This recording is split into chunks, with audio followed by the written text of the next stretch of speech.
A aula de hoje tem como título: O espírito é sempre o construtor do seu próprio destino.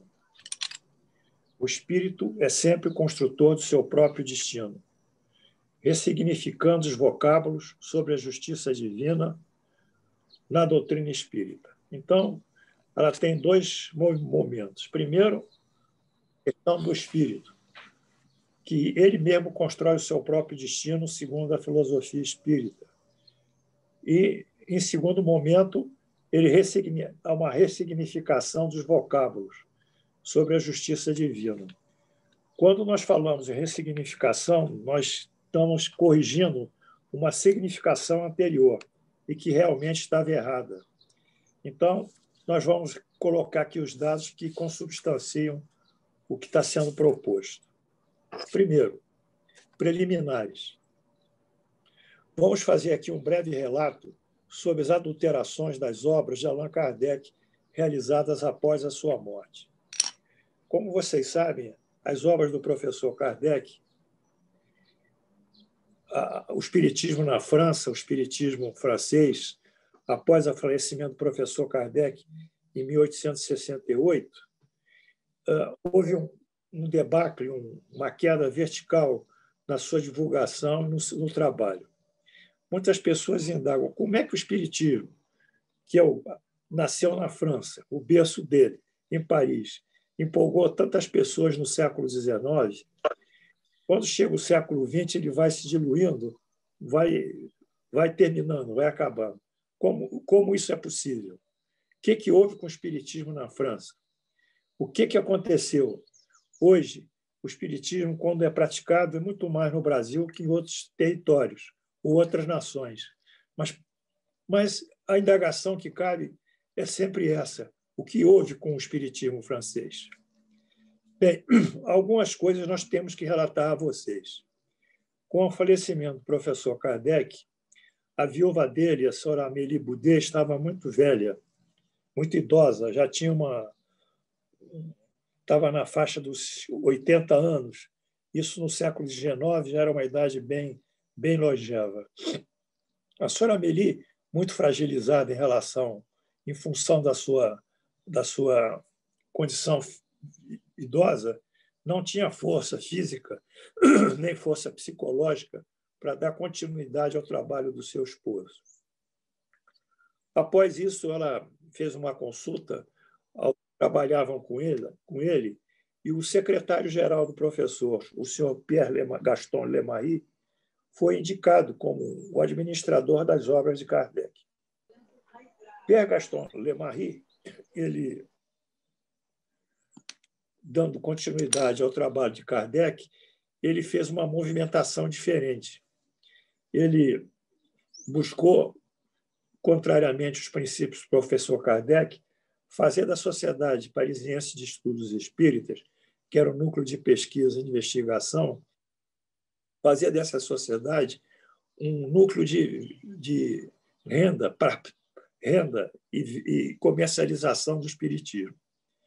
Então, ele começou a aceitar doações de indivíduos que queriam publicar obras não espíritas através do selo da sociedade ou das edições que tinham o selo editorial do professor Kardec. E, a partir desse momento em que ele comercializa e mercantiliza o espiritismo vai perdendo a sua origem doutrinária e dando lugar a outras questões espiritualistas, mas que não integram o espiritismo. Uma dessas questões foi o esoterismo que o senhor Lemarie colocou, foi a teosofia da senhora Anne Besant, e foram todas outras teorias espiritualistas, e com isso a doutrina espiritista foi sendo diluída.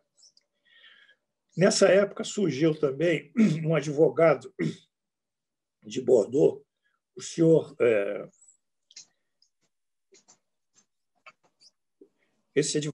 qual é o nome dele, senhor? Bom, surgiu um advogado de Bordeaux, esse advogado também colocou o senhor advogado de Bordeaux, o senhor Rusteng. O senhor Rusteng publicou uma obra que contestava muitas coisas do espiritismo kardecista e foi aceito também na sociedade. Ele fez verbo, colocou verbas, colocou uma premiação de milhares de francos para aqueles que adotassem o seu livro. Ele publicou o livro Os Quatro Evangelhos, Os Evangelhos dos Evangelhos. Enfim, ficou uma situação totalmente insólita na sociedade. É isso que vocês precisam saber. Por isso que o espiritismo não prosperou mais.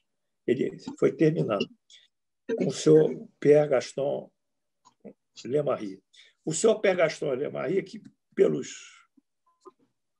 pelos anais do nosso espiritismo, assim, na parte espiritual, que nós temos conhecimento e que não são divulgados aqui na Terra, mas são arquivos espirituais que nós temos aí acesso, o senhor Lemarie, depois de destruir o espiritismo e ser chamado coveiro do espiritismo, como ele é considerado no mundo espiritual, ele reencarnou no Brasil, com a missão de resgatar um pouco o mal, o prejuízo que ele fez. Ele se tornou um grande tribuno, um grande homem que fala, que expressa, tentando, nessa encarnação, resgatar o mal que ele fez. Mas isso são outros aspectos que também não cabem. De toda forma, o que aconteceu de concreto para nós na aula de hoje? Buenos Aires, 2017. Buenos Aires, 2017. A senhora Simone Privato é uma diplomata brasileira, graduada pelo Instituto Rio Branco e bacharel em Direito e mestra em Direito Internacional pela USP. A senhora Simone Privato vai a Paris em 2016 e faz uma pesquisa durante 6 meses de ordem bibliográfica e documental. Ela se dirige aos Arquivos Nacionais de França, à Biblioteca Nacional de França, e também busca documentação e bibliografia na Confederação Espírita Argentina e na Associação Espírita Constança, ambas em Buenos Aires. A partir das suas pesquisas, a senhora Simone verifica que o livro A Gênese, Os Milagres e as Predições segundo o Espiritismo, tinha edições legítimas, publicadas originalmente, de acordo com o texto do professor Kardec, que eram a primeira, a segunda, a terceira e a quarta edição. São 4 edições, que vão desde 1868 a 1871. Durante esses 3 anos, essas edições originais elas foram divulgadas. Porém, a partir de 1862, publicou-se uma edição fraudulenta, que é a 5ª edição da Gênese, com muitas modificações feitas pelo grupo do senhor Lemarie. Essa edição fraudulenta ela foi denunciada, então, num livro que a senhora Simone publicou em Buenos Aires, em 2017, cujo título é O Legado de Allan Kardec. Está aqui o livro. Vocês têm que estudar, se quiserem estudar, né? Isso é com vocês, eu não quero mais ficar brigando com ninguém. Está aqui o legado do professor Kardec. A edição dele vem pela USE, União das Sociedades União de Sociedades Espíritas do Estado de São Paulo, a USE. Está aqui o legado Kardec. Esse aqui é o histórico da investigação histórica e doutrinária que ela fez do movimento espírita na França entre 1867 e 1887. E trata da questão da adulteração da obra, a Gênese, o Milagre e as Predições segundo o Espiritismo. E de outros fatos muito graves do movimento espírita da época, bem como do exemplo dos espíritas pioneiros que tentaram, sem sucesso, preservar o legado do professor Kardec. Como eu disse, esses acontecimentos estão fundamentados em provas fidedignas que ela colheu nos Arquivos Nacional de França, na Biblioteca Nacional e em Buenos Aires, na Confederação Espírita Argentina e na Social Espírita Constança. Esse livro pretende contribuir para um erro histórico. Muito bem. Esse é o primeiro fato que veio aqui, obviamente, veio influenciar o Brasil, né? Trouxe efeitos sobre o Brasil, sobre quem estuda o espiritismo no Brasil, ou seja, quem pratica. São Paulo, 2018. Lian Duarte é neto do divino, do senhor Silvino Canuto Abreu, do doutor Canuto Abreu. Canuto Abreu é um dos maiores conhecedores do espiritismo no Brasil e um dos homens mais respeitáveis. É paulista, é advogado. Ele passou muitos anos na França.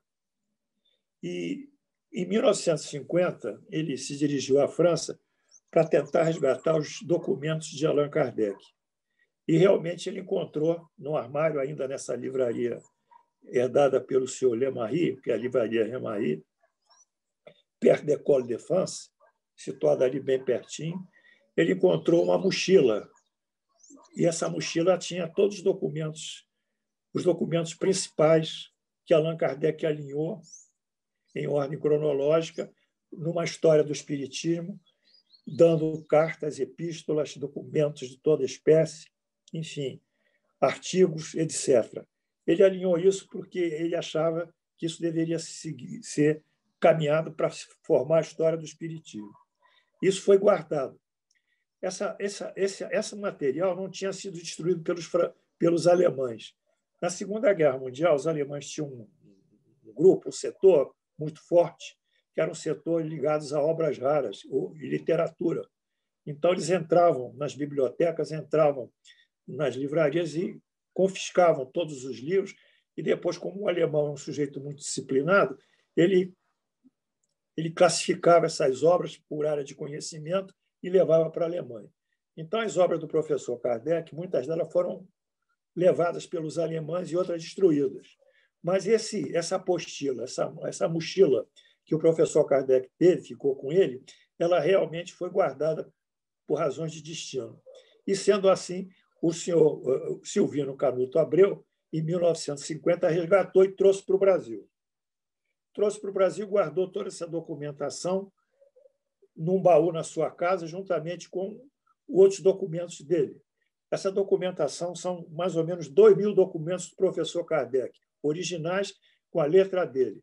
Ainda tem mais ou menos 20.000 documentos do senhor Canuto de Abreu. O senhor Canuto guardou esses documentos na sua residência em São Paulo e fundou um instituto, o Instituto Canuto de Abreu, para preservar a documentação e guardar isso para amanhã ser levado ao público. Durante esse período, o pessoal da Federação Espírita assediou o senhor Canuto de Abreu, que queria essa documentação para ela. Queriam levar para Brasília, queriam guardar lá, mas, por razão de destinos, isso não caiu na mão da FEB. Se tivesse caído na mão da FEB, não teriam mais acesso a essa documentação, porque ficaria guardada lá no setor que elas têm de obras raras. Mas isso o destino colocou essa documentação na mão do pessoal da Federação Espírita, da Fundação Espírita André Luiz. Então, depois de um convencimento que o pessoal fez com o senhor Lian, que é o neto, né? Essa documentação foi passada para a Fundação Espírita André Luiz, que criou o CEDOR, o Centro de Documentação de Obras Raras, e criou uma força-tarefa com tradutores, restauradores, digitalizadores e técnicos de TI. Isso foi sendo traduzido, foi sendo restaurado, isso vai ser colocado na rede, eu acho que já colocou muita coisa na rede, e como era uma força-tarefa muito cara, o pessoal da Universidade Federal de Juiz de Fora assumiu o final desse trabalho. O que sobra para nós aqui, e que influencia, foi que nós temos hoje no Brasil, nós espíritas kardecistas, nós temos na mão os originais do professor Kardec, não todos, mas boas partes, que realmente informam a realidade da história do espiritismo na França, e esses dados que são trazidos dentro da maior fidelidade e credibilidade para o público brasileiro espiritista. Isso é muito sério. Isso está sendo colocado na rede social. Nós não somos proprietários de nada, nem queremos ser. Nós lutamos por um ideal, que é o ideal do bem e da caridade, que é a nossa máxima maior. Bem, a partir desse resgate da documentação Kardec, do seu encaminhamento para a Fundação Espírita André Luiz, lá em São Paulo, a Fundação publicou a Gênese. Essa Gênese, Os Milagres e as Predições segundo o Espiritismo, em tradução do professor Carlos Embaçaí, é a Gênese exata. Não é a Gênese que foi adulterada pelo seu Lemarie e seu grupo lá em Paris. Essa é a Gênese que existe, que é real. Ela está muito bem comentada. O professor Embaçaí é um homem culto. E, com isso, ele colocou uma série de trechos legítimos suprimidos e outros que foram acrescentados sem o professor Kardec inseri-los. Portanto, nós temos que dar esse sentido ao espiritismo que está sendo resgatado no Brasil, o verdadeiro espiritismo. Então, quem quiser estudar a Gênese e saber o que está aqui. Fundação Espírita André Luiz, São Paulo, a Gênese, tradução do professor Carlos Embaçaí. Bom, São Paulo, 2020, ano passado. Muito bem. Um advogado chamado Lucas Sampaio, baiano, juntamente com Paulo Henrique de Figueiredo,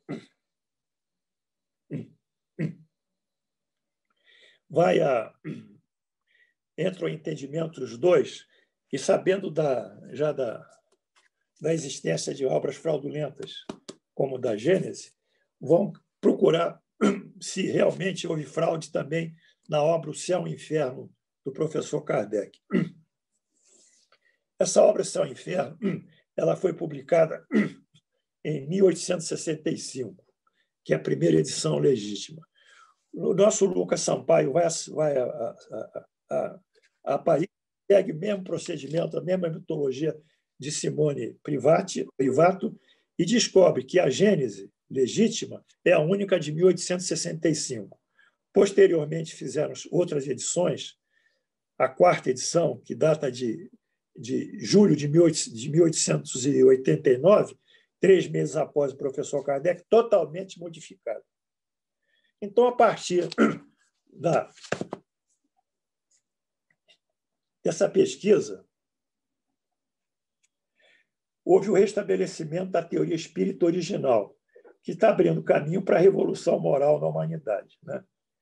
É hora, importante, nós recuperarmos aqui nossos autores do Espiritismo, as ideias que o Espiritismo abriga, que são ideias libertadoras, humanistas e de progresso social, sem nenhum dogma, sem nenhuma punição, sem nenhum castigo, sem nada sobre nós, sem os sentimentos de pecado e de remissão, nada disso. É uma doutrina linear, inteligente e progressista. Então, foi publicado o livro Nem o Céu, nem o Inferno, pelo Lucas Sampaio e pelo Paulo Henrique Amorim, edição FEAL, para que vocês, se quiserem estudar mesmo, vocês vão ver aqui as emendas, e já estão traduzindo essa obra para o português. Mas a edição melhorzinha é a obra do CELD, do Centro Espírita Leon Denis, na tradução do Centro Espírita Leon Denis, lá em Bento Ribeiro, aqui no Rio, que é a obra mais fidedigna, embora tenha alguns erros também. Então, vocês vão ter obras realmente e vão reformular muitos dos seus conhecimentos espíritas. Bom,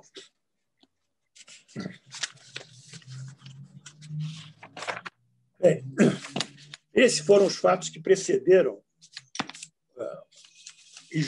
precedem e justificam essa aula, porque essa aula tem como título, como eu disse, a conceituação de livre-arbítrio e a ressignificação dos vocábulos que estavam contidos no Céu e Inferno e que realmente, após esse trabalho hercúleo dos nossos confrades, ganhou um outro sentido.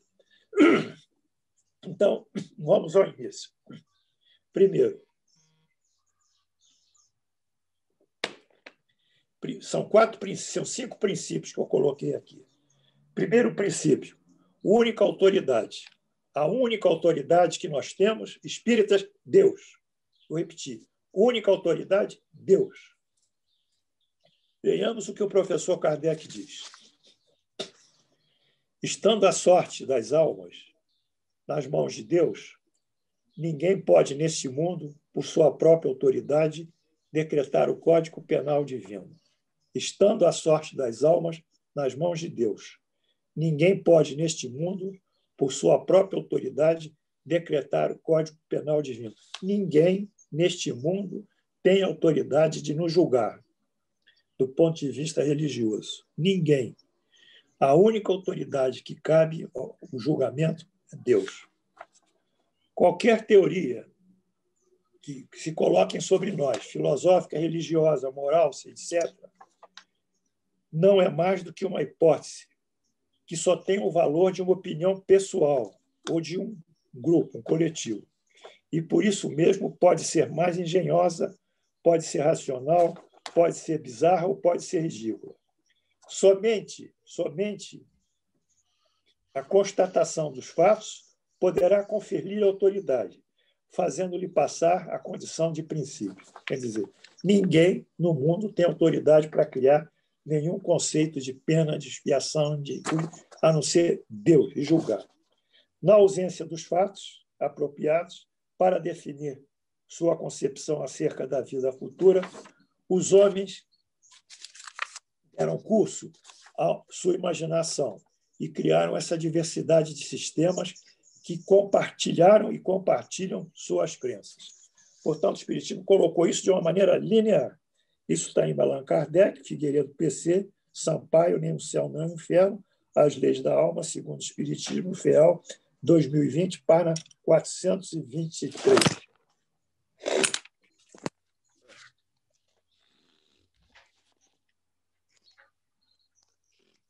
Está caindo aqui.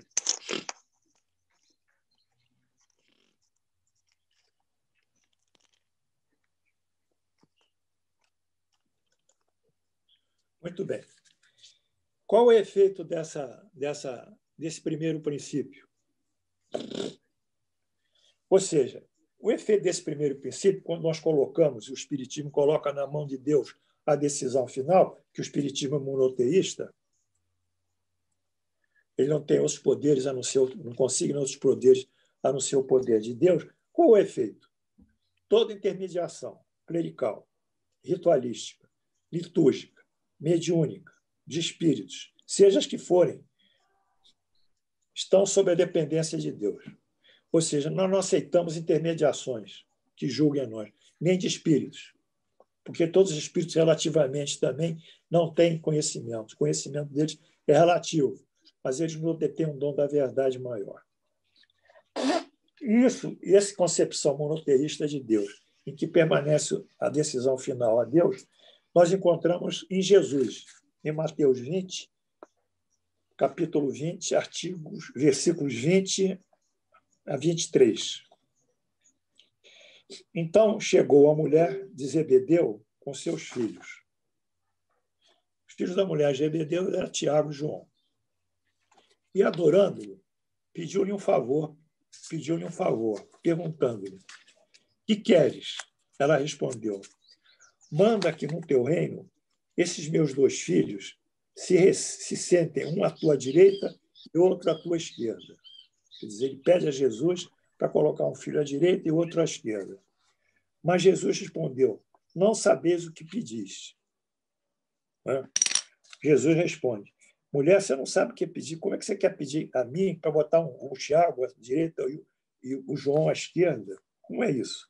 E Jesus aduz: o sentar-se à minha direita e à minha esquerda não me compete concedê-lo. Quer dizer, ele diz: não sou eu que vou determinar quem vai sentar à direita ou quem vai sentar à esquerda de Deus. É, porém, aquele a quem está preparado pelo meu Pai, ou seja, o meu Pai que vai designar, o meu Pai que vai preparar. Então, aqui, em próprio Mateus, Jesus já diz que ele não tem a decisão final.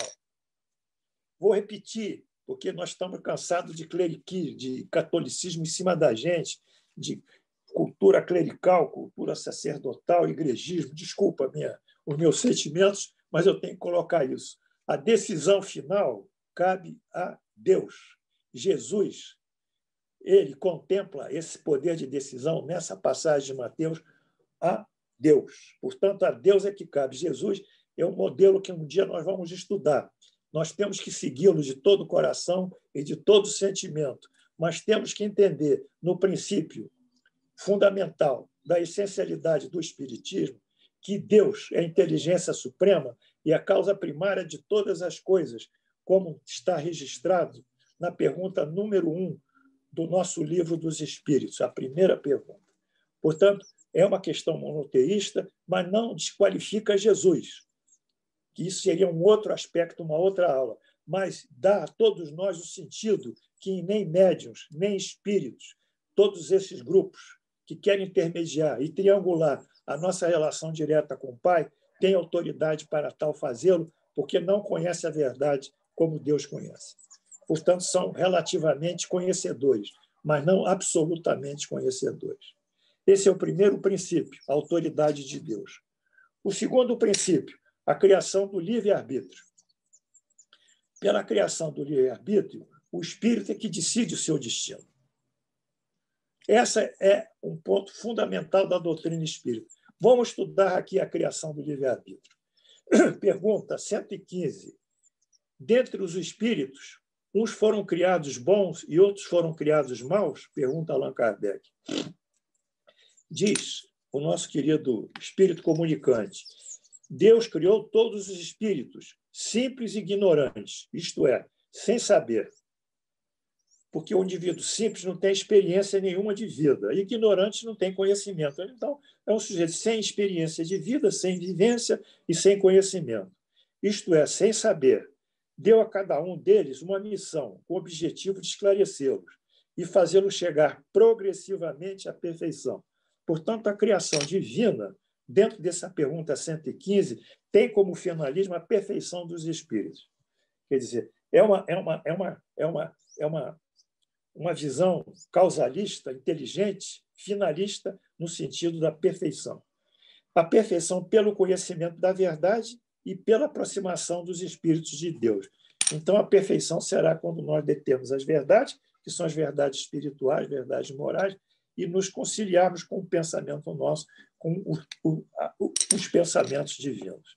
Essa é a pergunta 115. Criação dos espíritos. Pergunta 540, do Livro dos Espíritos. É assim que tudo serve, tudo se encadeia na natureza, tudo. Desde o átomo primitivo até o arcanjo, que também começou pelo átomo. Quer dizer, tudo vai se encadeando, desde o átomo primitivo até um ser superior, um espírito, mas também começou pelo átomo. Admirável lei da harmonia, que o vosso acanhado espírito não pode aprender em seu conjunto. Então, na natureza, tudo segue um processo quase cíclico de evolução e progresso, desde o primeiro átomo da partícula elementar, mais elementar do átomo, da partícula da forma de energia mais simples até a mais complexa, até o ser vivo. Então, nessa evolução, por que ele diz que começa no átomo e vai até o arcanjo, nesse encadeamento evolutivo? Porque o Espiritismo tem essa característica evolutiva. Ele diz o seguinte: para entendermos a característica evolutiva do Espiritismo, nós temos que estudar um pouquinho o princípio inteligente. É um conceito fundamental para os espíritos. Se os espíritos não conhecem o princípio inteligente, eles não podem articular outros conceitos mais avançados. Muito bem. Primeiro, vamos conceber Deus mais uma vez. É a pergunta número 1 do Livro dos Espíritos. Deus é a inteligência suprema, a causa primária de todas as coisas. Então, essa visão de Deus é uma visão de um ser inteligente, quer dizer, algo abstrato, que inteligência é abstrata, é uma abstração que dá um sentido inteligente, causal e finalista. Ou seja, ele cria, pela sua inteligência, cria tudo que existe, tudo que se manifesta. Então, ele, em si mesmo, ele produz a perfeição da sua própria criação, que esse é o sentido evolutivo do Espiritismo. Mas dessa inteligência suprema, Deus produz uma inteligência para regular a sua criação. Assim como nós temos uma série de aparelhos ou de engrenagens que tem umas rodam sobre a outra numa polia, e nós temos que ter o raio da embreagem, temos que ter a dimensão para poder realmente ver a velocidade que nós queremos aplicar através de leis da cinemática, da mecânica. Assim, Deus a fazer a sua criação, ele produziu um mecanismo regulador dela. Esse mecanismo regulador é o elemento inteligente universal. Então, vocês perguntam, onde é que está o elemento de inteligência universal? O elemento de inteligência universal está em toda a criação. Vamos pegar, então, pelo menos inicialmente, no reino mineral. No reino mineral, quem que regula a distância de um átomo do seu núcleo, de um elétron de seu núcleo? Com a sua carga, com o seu spin, com a sua rotação, com a sua força eletromagnética. Quem que regula? Quem que regula essa capacidade dos elétrons orbitarem em torno de um átomo? Quem que regula porque o átomo de hidrogênio eu só tenho um elétron e um próton, que é o mais elementar de todos, e os átomos radioativos têm 250 prótons e elétrons. Quem que regula isso? Quem que regula a dimensão no reino animal, no reino mineral? Essas forças de atração. Quem regula as forças físicas, as forças eletromagnéticas, a força de gravitação universal, a força nuclear fraca, a força nuclear forte? Quem que regula? O elemento inteligente universal. Muito bem. Então, esse elemento está regulando toda a substância da matéria elementar. Mas ele aplicado à vida, ele cria o reino dos seres vivos. Então, ele regula a vida das bactérias, que são as moneras, dos protozoários, que são os protistas, outro reino, das plantas, que são as plantas, dos cogumelos, que são os fungos, e dos animais, que somos nós, que decorre, então, o chimpanzé, o hominídeo e o Homo sapiens. Então, no nosso caso, houve um processo evolutivo de uma determinada raça de chimpanzé, uma diferenciação, que produziu um hominídeo, e desse hominídeo produziu a espécie humana, que é chamado Homo sapiens. Então, todo esse processo de evolução da inteligência, elemento de inteligência universal, culminou com o ser mais perfeito criado por Deus, que é o homem. Voltamos, então, a partir desse conceito de elemento inteligente universal, à pergunta 606. De onde retiram os animais o princípio inteligente, que constitui a espécie particular da alma e que eles são dotados? Ou seja, vou repetir. De onde retiram os animais o princípio inteligente que constitui a espécie particular da alma que eles são dotados? Quer dizer, os animais têm uma alma. A resposta do espírito, do elemento inteligente universal. Pergunta 607. Então, parece ter sido a alma o princípio inteligente dos seres inferiores da criação? Quer dizer, a alma seria, nos animais, um princípio inteligente ainda, mas muito embrionária relativamente ao homem? Resposta do espírito. Já não dissemos que tudo se encadeia na natureza? E tudo tende para a unidade?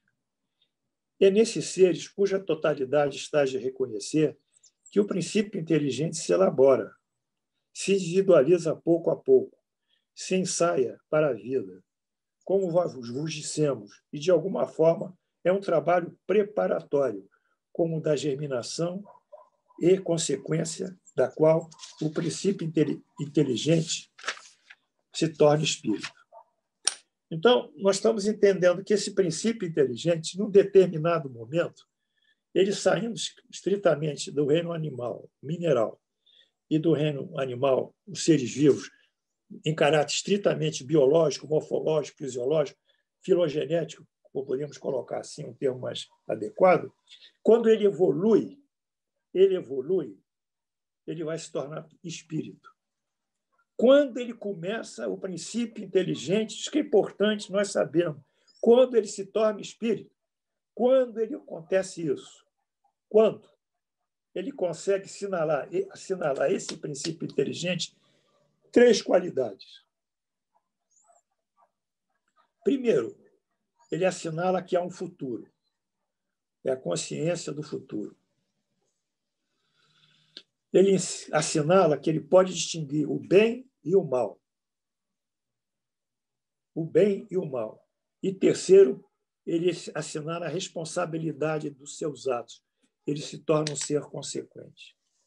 Então, o espírito, como criação do princípio inteligente dentro da evolutiva, do espiritismo, dentro do seu finalismo perfeccionista, tendo uma base causal, uma inteligência suprema, dentro desse alinhamento tão belo, tão, eu diria, magnífico, ele se torna numa inconsciência, ele concebe o futuro, o amanhã, ele distingue o que é certo, o que é errado, o bem e o do mal, nesse sentido, e ele se responsabiliza pelos seus efeitos, pelos seus atos, que decorrem dos efeitos. É aí que se forma o espírito. E é aí que se forma o livre-arbítrio. Como vocês veem, o espiritismo ele não coloca o livre-arbítrio dentro de uma conotação religiosa. É diferente. Ele coloca dentro de uma conceituação evolutiva. É diferente. É assim que a gente pensa. É assim que o professor Kardec pensa, que nós temos que pensar. Vamos ver o que ele diz isso. Revista Espírita, 1865, abril de 1865. O professor tinha uma revista Espírita, Jornal de Estudos Psicológicos. Ele publicou durante 12 anos essa revista, se eu não me engano. As pessoas não têm essa revista, mas eu gostaria que vocês comprassem ela fisicamente, estudassem, porque ela é um grande acervo de conhecimentos. Bem, o que o professor diz na Revista Espírita? É neste primeiro período que a alma se elabora, se ensaia para a vida.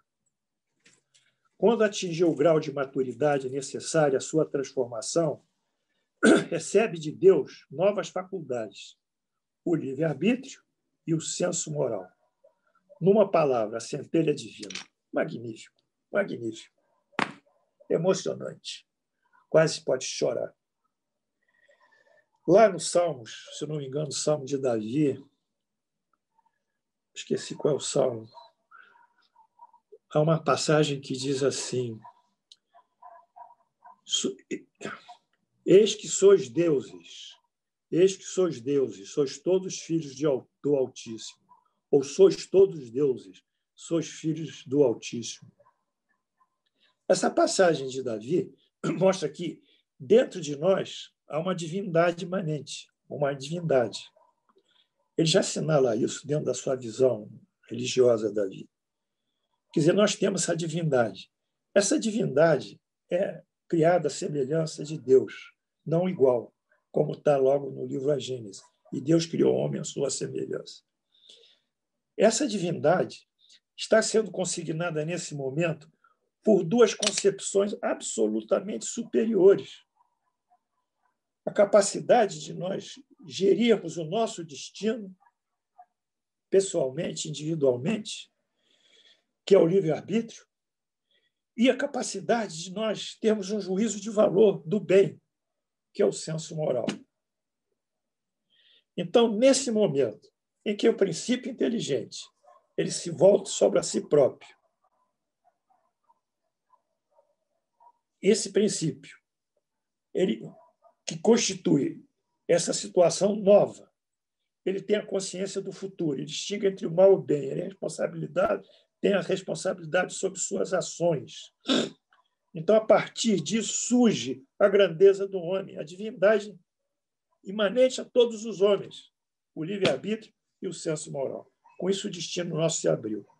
Aí muitos vão dizer, mas eu tenho dor na coluna, eu tenho dor aqui, eu sofro isso, tenho esses problemas, tenho a pandemia. Bem, isso são condições do passado. São violações que você fez às leis divinas, seja em vidas passadas, seja em vidas atual. Isso não vai poder. Esses efeitos têm que ser extintos. Só o tempo e a ação reparatória sua que vão extinguir esses efeitos. Mas daqui para frente, se você quiser colocar a coisa de uma maneira muito pragmática, você reflita que você tem o senso moral e o livre-arbítrio, que são as suas duas alavancas de buscar a perfeição. E quem fala a perfeição, fala em felicidade. Bem, então, nós vemos aqui a criação do livre-arbítrio, que é uma criação evolutiva, e, repito, nada tem de místico ou religioso. Terceiro princípio, a encarnação. A encarnação no Espiritismo não é uma pena, é o caminho para a perfeição. Meus amigos, meus alunos, meus colegas, eu estou vendo um amigo meu lá de Ribeirão Preto, quero mandar um beijo para ele, lá de Ribeirão. Eu quero dizer a vocês que o espiritismo é dialético. Ele está sempre em modificação constante. A encarnação é dialética. Nós nos apresentamos nessa vida com um modelo comportamental de juízo de valor. Nos apresentamos com um modelo de inteligência, com um modelo de virtudes ou de viciações, imperfeições. Colocamos isso no dia a dia da nossa vida e a nossa vida vai retificando isso e fazendo um novo homem. O homem que tem 70 anos nunca é o homem que tinha 40. São dois homens diferentes em termos de concepção de vida e de valores. Então, esse processo mutacional constante é uma dialética do espiritismo. E a grande dialética do espiritismo é a encarnação. A encarnação é que nos possibilita aperfeiçoarmos em cada vida a nosso espírito. Isso é maravilhoso, isso é divino. Aí vem a pergunta 132. Qual o objetivo da encarnação dos espíritos? Né? Do Livro dos Espíritos.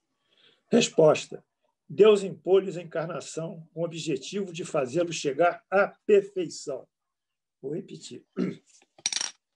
Deus impôs-lhe a encarnação com o objetivo de chegar à perfeição. Então, se Deus quer que nós sejamos felizes, Ele não está nos punindo, Ele nos está dando oportunidade de exercermos o nosso senso moral, o nosso livre-arbítrio, para cada vez caminharmos mais coerentemente às suas leis.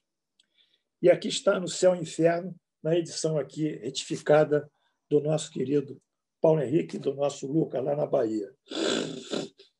Sendo todos os espíritos perfectíveis, quer dizer, todos nós somos perfectíveis. Todos nós vamos melhorar. Não existe negatividade. Isso em virtude da lei do progresso, da evolução. Todos trazem em si os elementos de sua felicidade ou de sua infelicidade. Então, nós temos felicidade ou infelicidade. E os meios de adquirir uma e evitar a outra, trabalhando em seu próprio adiantamento. O Céu e o Inferno, capítulo 8, item 2. Então, é o terceiro princípio que nós estamos vendo, é o princípio que a encarnação para nós é o recurso de nós chegarmos à perfeição. E não castigo, e não karma, como vocês ouvem aí habitualmente nos centros espíritas. Quarto princípio, as leis divinas. Essas sim. Quarto princípio, as leis divinas. Deus, ele criou as suas leis para regular a sua criação. E o princípio interior, o elemento inteligente universal, é que vai regular essas leis, como nós vimos. Não é? E essas leis são leis físicas, são leis da matéria e são leis dos espíritos. As leis da física, da química, são âmbito da ciência humana, propriamente dita, da física, da química, da geologia, da biologia, né? Da genética, são leis. São leis. E as leis divinas são as leis morais. Portanto, vamos ver como o Espiritismo concebe essas leis divinas. Pergunta 614. O que se deve entender por lei natural? A lei natural é a lei de Deus. É a lei de Deus. A lei da natureza é a lei de Deus. Quando a gente olha a natureza, a gente vê a lei de Deus. As plantas, as flores, as borboletas, os bichos. É a única verdadeira para a felicidade do homem. Indica-lhe o que deve fazer, o que não fazer. E ele só é infeliz porque dela se afasta. Então, a condição nossa de infelicidade é o afastamento das leis divinas. Vejam só a concepção dinâmica, extremamente progressista. Não há pecado, há afastamento. Quem se afasta, o que é? Ignorante. Então, nós sofremos porque somos ignorantes. Não que pecamos. O Espiritismo não tem o pecado, tem ignorância. Ao nos afastarmos por ignorarmos essas leis, nós sofremos. Aí vamos ter que voltar para nos aproximar. Que coisa incrível. 617. Qual a abrangência das leis divinas? concerne a outra coisa que não apenas a conduta moral? Resposta: todas as leis da natureza são divinas, visto que Deus é o autor de todas as coisas. O sábio estuda as leis da matéria. O homem de bem estuda as da alma e as pratica. Aqui eu não diria o sábio, eu diria o cientista. O cientista estuda as leis da matéria. O homem de bem estuda as leis da alma e as pratica. Onde está escrita a lei de Deus? A lei de Deus foi criada conosco quando nós fomos criados de espírito, está na consciência. Lá atrás nós vimos isso. Nós temos uma concepção de Deus, que é o estado da consciência nossa. Todos nós temos inatamente a concepção de Deus. O ateu mais resistente e o agnóstico mais tenaz, ele tem essa consciência. E um dia isso vai emergir. Então, eu fiz aqui uma figuração sobre a questão das leis divinas, que é uma ilustração didática. Eu figuro o seguinte: a gente tem aqui uma bicicleta. A bicicleta, para nós, vai representar a encarnação. Então, Deus da bicicleta, para nós, que é a nossa encarnação. Nós subimos na bicicleta e pedalamos. Aí Deus diz assim: olha, se você pedalar direito, não fizer piruetas, nem radicalizar manobras radicais, você não vai cair. E você pode andar linearmente, acontecer, chegar a vales, chegar a rios, etc. Mas eu tenho uma lei, que é a lei da gravitação universal.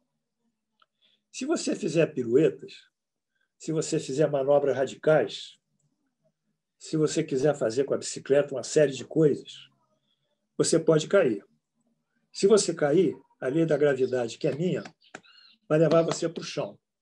Aí você vai ferir o seu joelho, aí vai doer.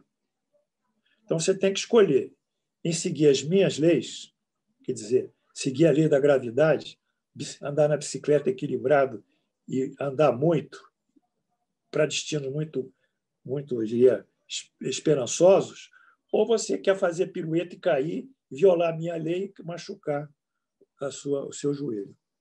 Então, é isso que nós entendemos como encarnação. A encarnação, para nós, é uma experiência como se fosse de vida, e que nós estamos sujeitos às leis que podem levar ao tombo, como a bicicleta do artista caiu. E para que nós não caiamos e não tenhamos os joelhos machucados, nós então temos que andar em equilíbrio, ou seja, respeitar a própria lei da gravidade. Então, quando o homem viola as leis divinas, ele sozinho não é Deus. Vamos entender que Deus não está aqui com alguma coisa, com um bastão na mão, para nos castigar, para nos punir. Deus não castiga ninguém, Deus nos observa. Ele criou as leis. Ele criou as leis e nos observa. Se nós respeitarmos essas leis, nós andaremos bem, senão não vamos sofrer, como o sujeito da bicicleta. Aí muitos indagarão: mas, professor, se Deus não intervém, se Deus não intervém na nossa vida, aonde está a misericórdia dele? É uma boa pergunta. Aonde está a piedade dele? Aonde está o amor dele por nós? Aí a resposta está aqui, no capítulo 8 da Lei da Justiça Divina, no livro O Céu e o Inferno Já Corrigido. A misericórdia de Deus é infinita, sem dúvida, mas não é cega. Ela coloca como condição o arrependimento, a expiação e a reparação. Para que você possa levantar, você tem que se arrepender, tem que expiar e tem que reparar. O culpado que ela perdoa não está livre de, enquanto não cumprir essas condições, ele sujeitar-se às consequências de suas faltas, por misericórdia infinita. Assim, deve-se entender a misericórdia infinita, que Deus não é implacável e deixa sempre a porta aberta para o bem. Então, a misericórdia de Deus, a misericórdia não é pegar a gente pela mão, Porque Jesus disse para Mateus, para a mãe de Mateus e João, que ele não pode pegar João e colocar à direita e Mateus à esquerda do reino de Deus, do trono. Cada um tem que andar por si próprio. E andar por si próprio é andar na bicicleta da vida e não cair, e não tombar. Agora, quando nós caímos, Deus abre uma oportunidade. Vamos supor, quando a gente repete na faculdade, a gente tinha que fazer um segundo as provas, né? Ficar no segundo momento estudando e dar outras provas para nós. E vai dando outras provas. A gente nunca acaba essa faculdade, mas vai tendo prova, até que um dia a gente sai da dependência, está na dependência, está no sexto ano, está dependendo de uma matéria lá no primeiro ano, como eu via na minha faculdade. Tinha os bolsistas sul-americanos que estavam dependendo de anatomia, já estavam no quarto ano. Aí fica nessa dependência e depois sai. Aí vai sair, sai. Então, a misericórdia de Deus é nunca fechar as portas para que nós possamos nos reabilitarmos. Então, essa é a misericórdia de Deus. Mas ele não intervém. Quinto princípio, a felicidade. Como nós dissemos, o Espiritismo é perfeccionista, no sentido de levar a nós uma situação de perfectibilidade. Ele busca, pelo progresso e evolução, cada dia ser um dia melhor. Então, essa busca de felicidade está consignada aqui em Allan Kardec. A felicidade perfeita está ligada à perfeição, ou seja, à depuração completa de toda imperfeição. Quer dizer, quando nós expulsamos, depuramos a imperfeição, à medida que nós saímos da imperfeição, mais felizes nós vamos ficando. A imperfeição é causa do sofrimento. E a outra, as virtudes são a causa da felicidade. A soma da felicidade e infelicidade está na razão da soma das qualidades boas, das virtudes ou das más que possui o espírito. Quanto maior a imperfeição, mais infeliz. Quanto maior a perfeição, mais feliz.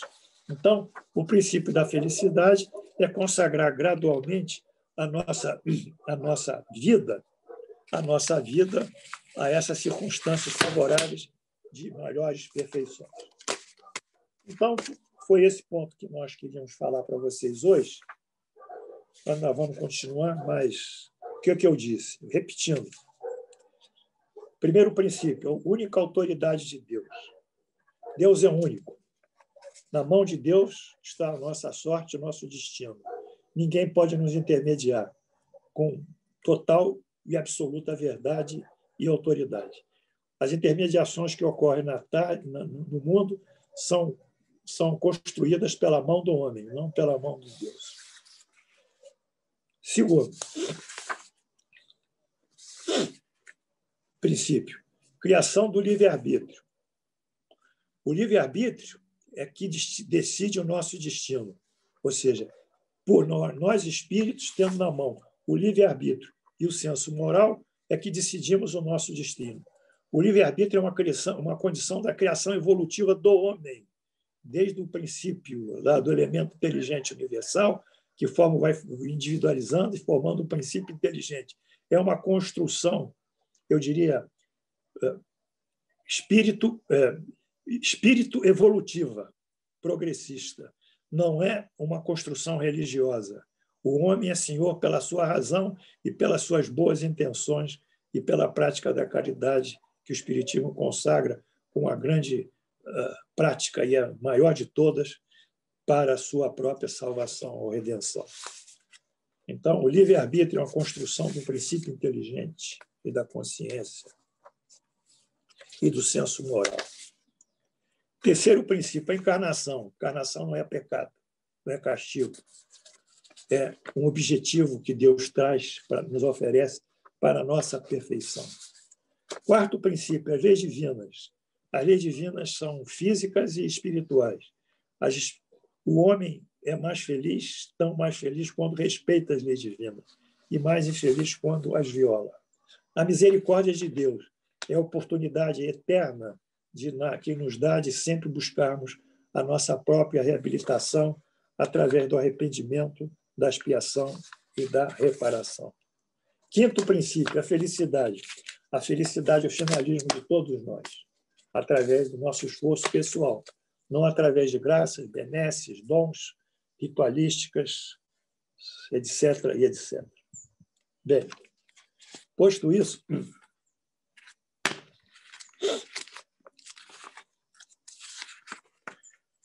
nós vamos agora ver o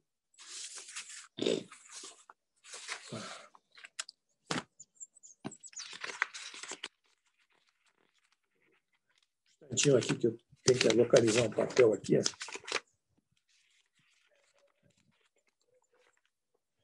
Vamos à ressignificação dos vocábulos, agora baseada aqui no nosso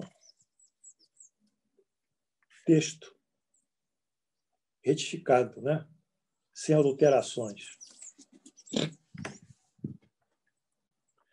Anjos são espíritos puros. Arrependimento é uma condição da livre vontade do homem, Allan Kardec. É uma escolha consciente. Arrependimento é uma decisão consciente, espontânea ou decidida pelo homem para reparar um efeito que ele produziu no mal. Karma, herança mal compreendida do hinduísmo. Avoca ideia de castigo. Todo mundo fala, é o meu karma, é o meu karma. Eu estou cansado de ouvir isso, vocês também. É o meu karma. O espiritismo nega o karma, nega o castigo, já que o sofrimento decorre da sua própria imperfeição, do seu arbítrio. À medida que ele modifica a sua qualidade moral, ele afasta o sofrimento. Céu seria um pretenso lugar físico, no qual as almas, recompensadas por Deus, viveriam em estado de bem-aventurança. É a justificação paulina, foi justificado. O Espiritismo informa, no mundo espiritual não havia sensações físicas. As condições para que ali chegam refletem suas ações quando encarnados no bem ou no mal. Ele vai colher justamente no mundo espiritual, na sua vida espiritual, o produto e o efeito daquilo que ele fez na vida quando estava encarnado. Portanto, o céu ou o inferno são condições imanentes à própria condição espiritual do espírito. Demônios são espíritos ignorantes, brutos, cheios de paixões, nada mais do que isso. Deus, para nós, a inteligência suprema e a causa primária de todas as coisas. Conceituação abstrata, causal, finalística e progressista. Espírito Santo, Espírito Superior. A tradução que nós temos na Bíblia foi deturpada, porque a tradução grega que é correta. No grego não existe a palavra o Espírito Santo, como fala. Existe a palavra um.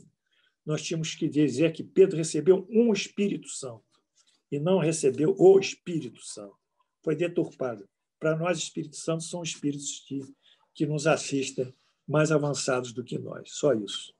Expiação. A expiação no Espiritismo tem um caráter pedagógico. Caráter pedagógico. Isso é minha prova, isso é minha expiação. Não, minha filha. Isso é sua oportunidade de melhorar. É o contrário. Aqui não tem. Aqui não tem comiseração, não tem essa coisa de sacrifício, de renúncia, de dor. Aqui tem uma visão de positiva, afirmativa do nosso progresso, da nossa evolução. Portanto, a expiação no Espiritismo tem um caráter pedagógico. É uma oportunidade que nós adquirimos depois de tomarmos consciência das nossas violações através do arrependimento e, através disso, lutarmos para superarmos as nossas imperfeições. Entretanto, a expiação pode ser imposta aos espíritos quando endurecidos e ignorantes.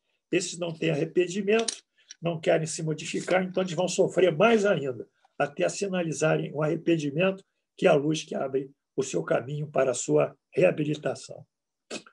Milagres. No Espiritismo não há milagres.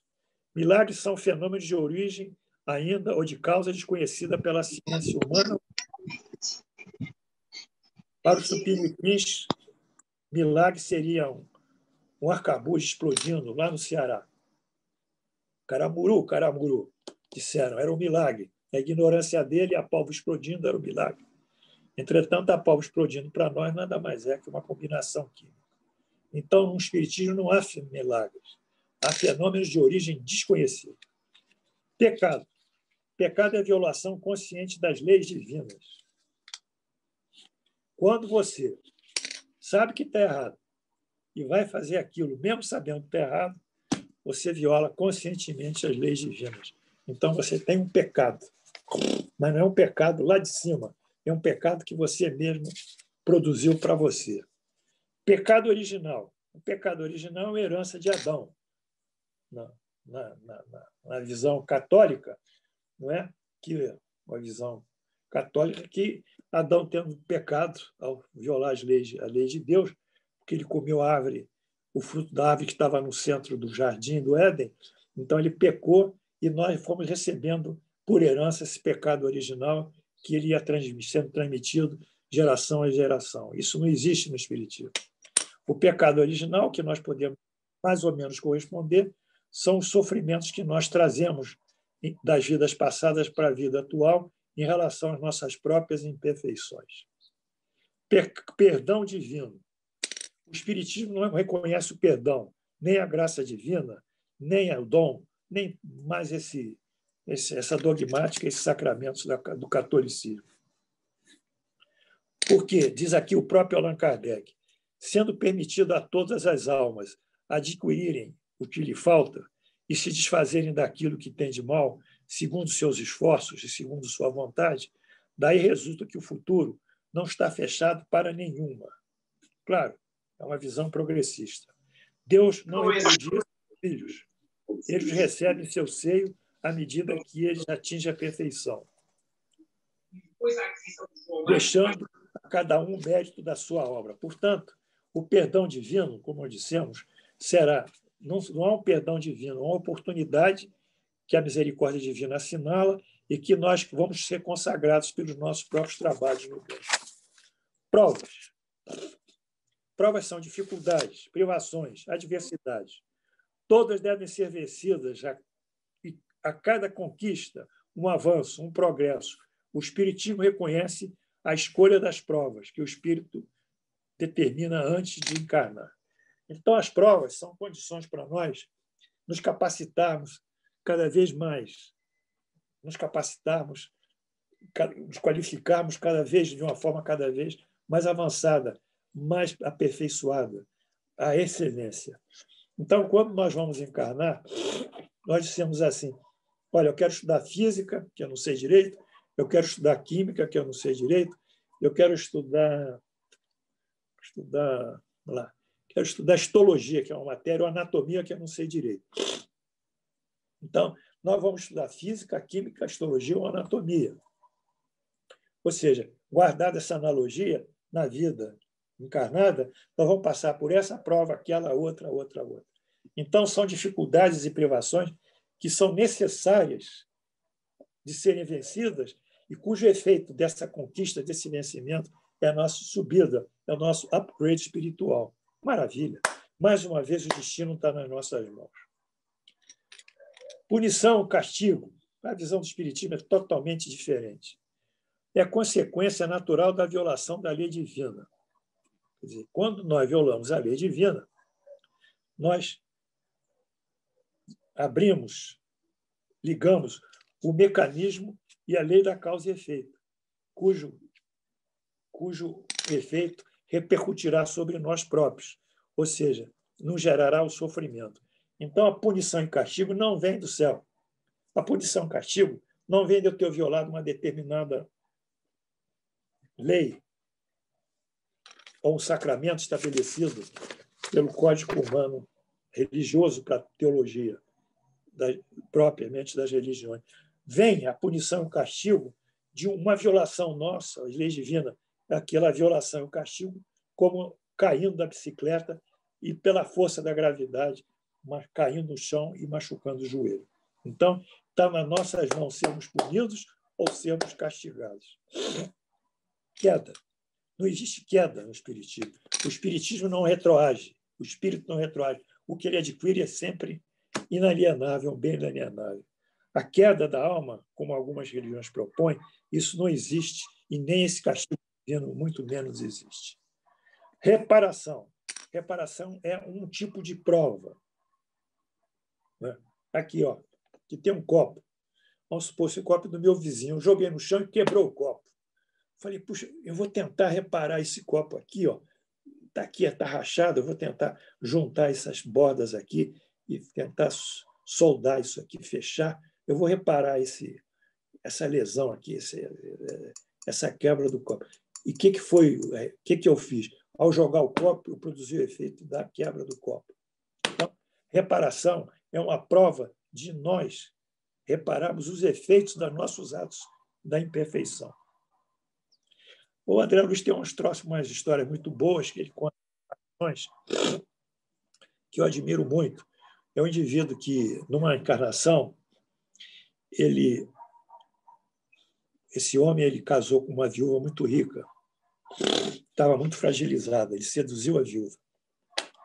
Eu seduzi a viúva, ele sequestrou todos os bens que o falecido esposo tinha dado para ela. Prejudicou a viúva e prejudicou os filhos da viúva. Deixou numa situação de miserabilidade. E ficou com todo o dinheiro. Numa outra encarnação, ele volta. Mas ele volta, sabe para quê? Para trabalhar para a viúva e trabalhar para os filhos. Vai trabalhar igual um condenado, dia e noite, reparando e devolvendo com seu esforço todo o dinheiro que ele, em épocas passadas, tirou da viúva e tirou dos filhos. Isso é uma reparação, está lá em André Luiz. Não me lembro qual o livro dele. Eu acho que A Vida Continua, é um bom livro. Então, a reparação é justamente essa prova que nós temos de sermos desafiados para retornarmos o bem e cessarmos os efeitos do mal que nós produzimos. Ressurreição e ressuscitação. Ressuscitação é um termo médico. Ela se dá hoje em dia com alguns sintomas neurológicos clínicos, quer dizer, ausência de reflexo pupilar, ausência de determinados reflexos palpebrais, etc., pelo neurologista, dá com a cessação das ondas eletrocefalográficas, o eletrocefalograma tem carga zero, e do eletrocardiograma, que também tem carga zero, e da ausência de respiração. Então, são sintomas de morte, qualificam a morte. É um problema da ressuscitação. Quando o indivíduo ele tem uma parada cardíaca por arritmia, outro sintoma, qualquer outro distúrbio qualquer, ele recebe, às vezes, um desfibrilador que o recupera da parada e ele volta a viver. Então, a ressuscitação é trazer o indivíduo que estava no estado pré-agônico, ou quase morte, que nós chamamos, para a vida. Foi ressuscitado. Passagem cardíaca, respiração boca a boca são padrões de ressuscitação dos socorristas. Ressurreição. Ressurreição é um trabalho lá, é um conceito da Bíblia. É o sujeito que voltava, o espírito morria, e iria voltar ao seu próprio corpo, depois da morte do corpo. Ora, o corpo, depois de alguns minutos, ele tem lesões irreversíveis no cérebro, já uma lesão, as enzimas já começam a se destruir, todos os tecidos, todas as células, é irreversível. Não há ressurreição no corpo. O que pode ser figuradamente é o espírito sair da carne e voltar a viver no espírito, mas isso não é ressurreição, isso é apenas uma transição da vida inteligente do espírito de um outro plano físico para o plano material. Então, nós não aceitamos ressurreição e a ressuscitação é um termo hoje, hábito da medicina. Revelação. Revelação é o ato de revelar. Revelar é levantar o véu, etimologicamente falando. São novos conhecimentos que surgem através da ciência e através da espiritualidade. O espiritismo é considerado uma renovação porque trouxe conhecimentos inéditos que nós estamos colocando aqui para vocês. Salvação é libertar-se do estado do mal, da imperfeição e da asfixia da felicidade que todos nós passamos. Bem, Essa foi a aula de hoje. Eu espero que vocês tenham aproveitado